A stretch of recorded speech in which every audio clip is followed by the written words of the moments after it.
You are listening to Zimbabwe News. Keep listening to Zimbabwe News.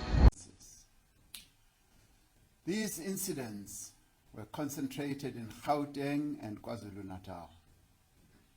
Since the height of the unrest on Monday and Tuesday, there's been a sharp decline in the number of incidents, and calm has returned and is returning to most of these areas.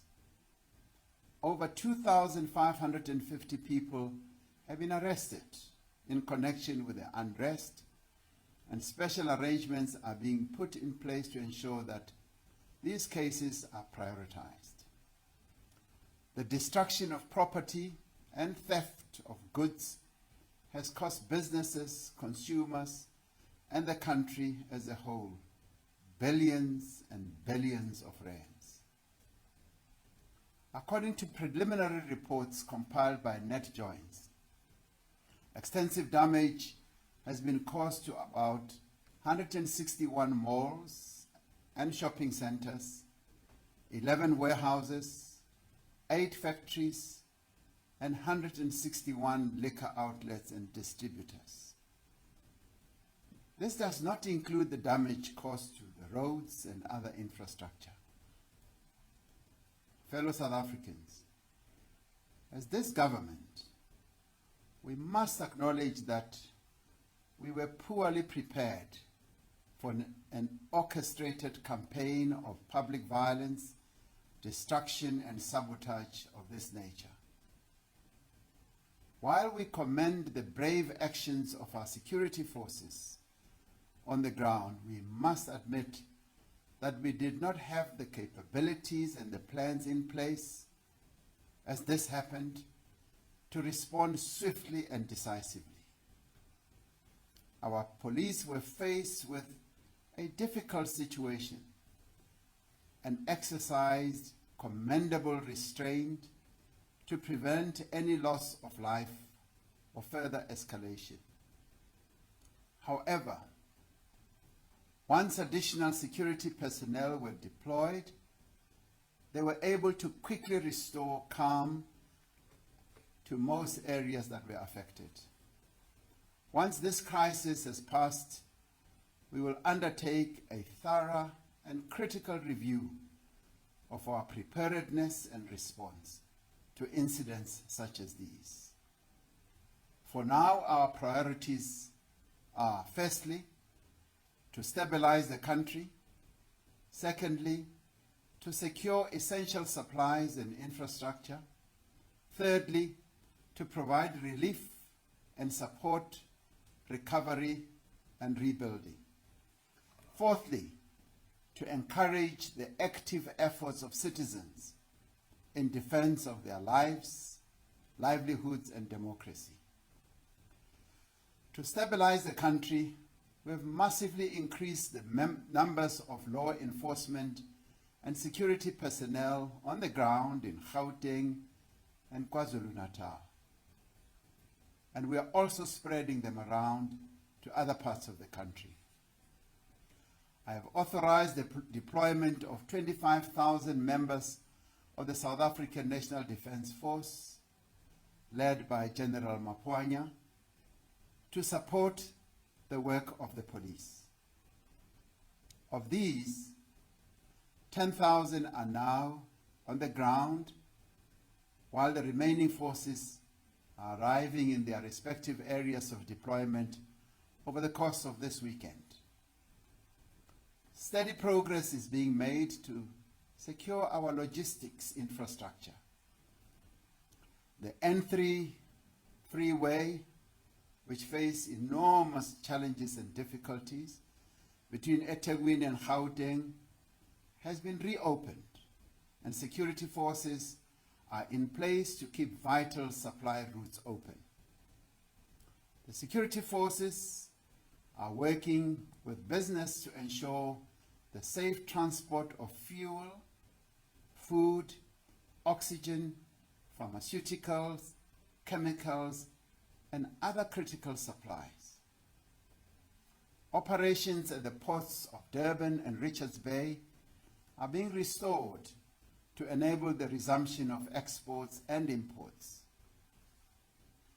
Regulations have been issued in terms of the Competition Act to enable firms involved in the supply of essential goods to share information about the availability and demand for certain goods. This is to help prevent shortages of essential goods and promote the equitable distribution of scarce essential goods across the country. These measures will ensure that supply chains remain intact. I want to emphasize that there is no shortage of food or supplies in most parts of the country, and there is therefore no need to go on panic buying, because doing so will only worsen the situation. In addition to supporting the police in maintaining order, South African National Defence Force members have been deployed to key installations to protect them and commercial sites that are vital to the functioning of the economy and the uninterrupted provision of services to our citizens. Specialized units of our law enforcement agencies are working round the clock to locate and apprehend those responsible for planning and coordinating this violence. We will spend no effort in bringing those individuals to justice. I want to repeat, we will spare no effort in bringing those individuals to justice. My instruction to the Commissioner of Police and his officers is very clear on this. There have been calls from several quarters for the declaration of a state of emergency to contain this violence and destruction. These calls are understandable given the levels and extent of disorder. Our view, and my view, has been that a state of emergency should only be declared when all other means of stabilizing the situation in our country has shown to be inadequate. A state of emergency would allow a drastic limitation of the basic rights contained in our Constitution, which no responsible government would want to do unless it was absolutely necessary. For now, it is our firm view that the deployment of our security forces, working together with communities and social partners across the country, will be able to restore order and prevent further violence. We will extinguish the fires that are raging, and we will stamp out every last ember of this fire. We will identify and act against those who lit the flame, and those who spread it, and those who are still attempting to spread it.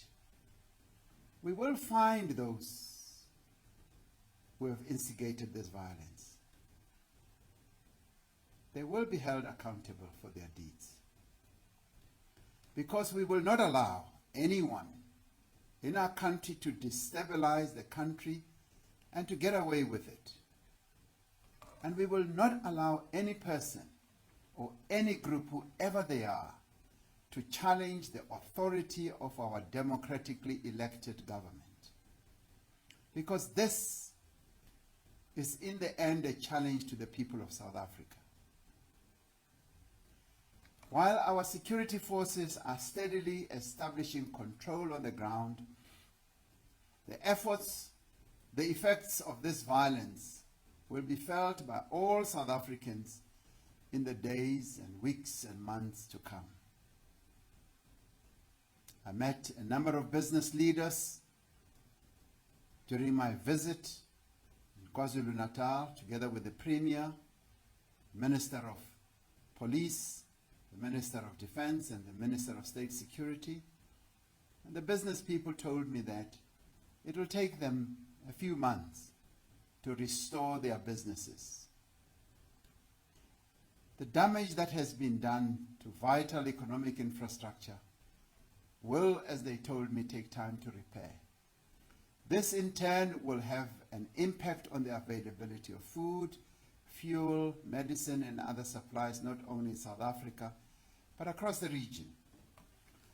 The violence and destruction has done enormous damage to our economy at a time when we are struggling to recover from the impact of the coronavirus pandemic. It has destroyed businesses and will undoubtedly lead to further job losses. Ultimately, it will also deepen poverty and cause even greater hardship to millions of South Africans. The widespread looting of the past week is likely to fuel a further increase in COVID-19 infections. These events have also disrupted our COVID-19 vaccination program in KwaZulu-Natal and Gauteng, just as it was beginning to gain momentum.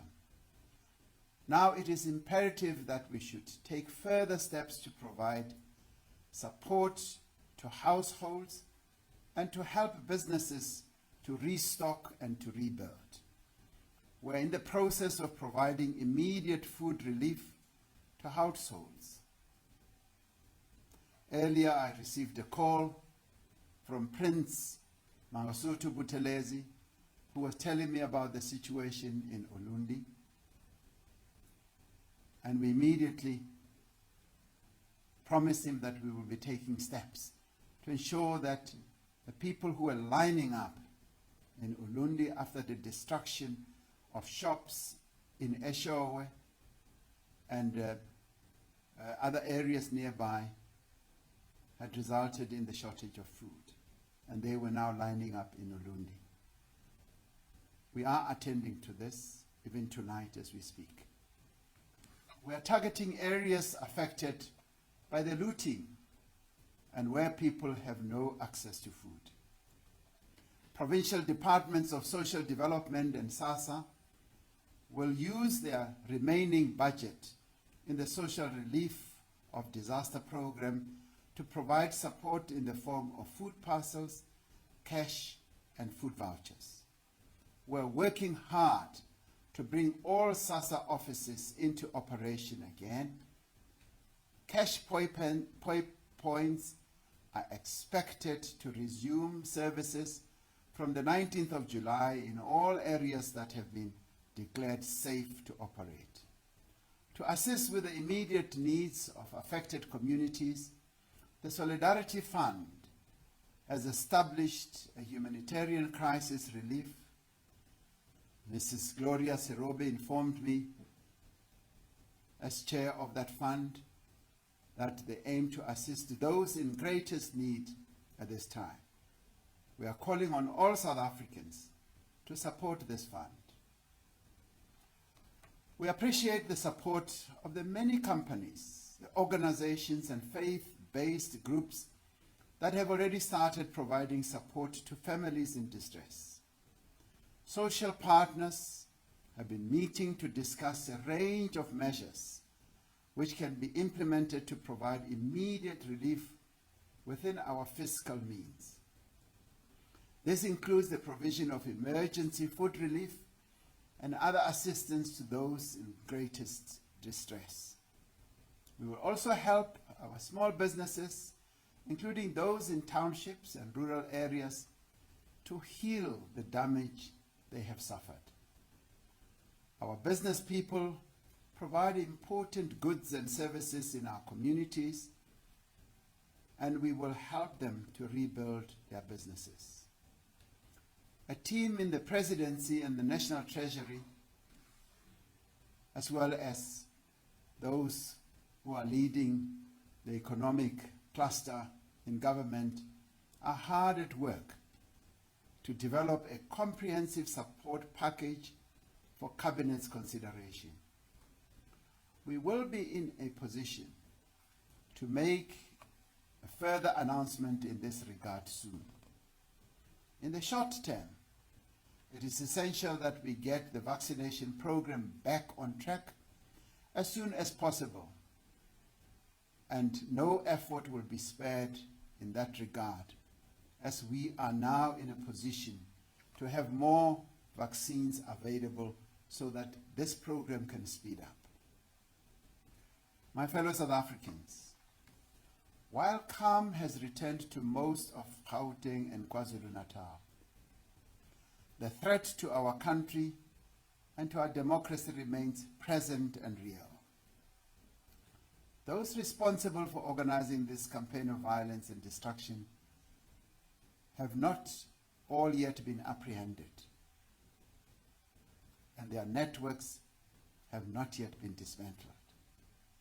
But we know who they are, and the police are on their tracks, and they've already identified them. We must therefore remain vigilant and resist any efforts to incite further violence.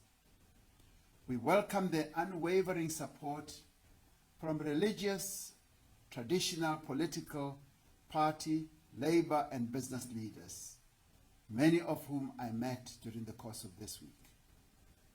We applaud those individuals, organizations, and communities that have taken the initiative through peaceful means to restore calm and protect lives and property and infrastructure.